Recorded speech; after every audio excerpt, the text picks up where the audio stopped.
After Thor used his ravens to call in the Silver Surfer, the comic cut over to Dylan and Null completely surrounded by symbiotes, with Null telling Dylan that if he didn't join him, he would burn the world to the ground. A voice then connected to Dylan's mind, telling him that he needed to tap into Null's power so he could control the symbiotes. So when Null offered his hand to him, he acted like he was gonna join him and then used his power to not only hurt him, but also to tap into the hive mind and free all of the heroes from the symbiotes, including Doctor Strange, who proceeded to turn himself into a god with the staff of Yggdrasil. After that, the same voice that tapped into Dylan's mind linked all of the heroes' minds together, giving them a plan. So Cyclops, Sue Storm, and Doctor Strange combined their powers to draw the symbiotes to the center of the city, where Namor proceeded to flood them so Thor and Storm could use their powers together to shock all of the symbiotes that were within and above the water. Meanwhile, Null was threatening Dylan after recovering from his attack, telling him that he'd never be able to beat him. But during his outlash, the voice that Dylan and all the heroes were hearing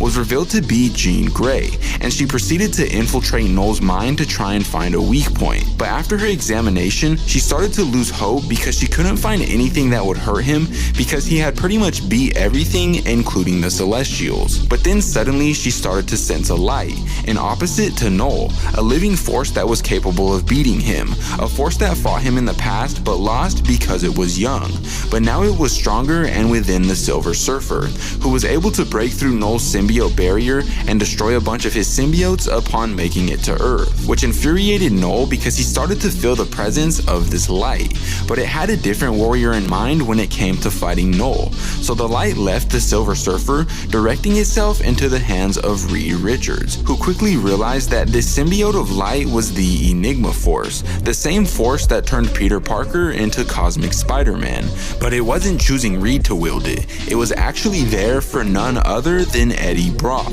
entering his body and lifting him into the air. But sadly, that's when the issue comes to an end, so if you want to see what happens next, let me know in the comments down below because I'm not really sure if you guys want the next part.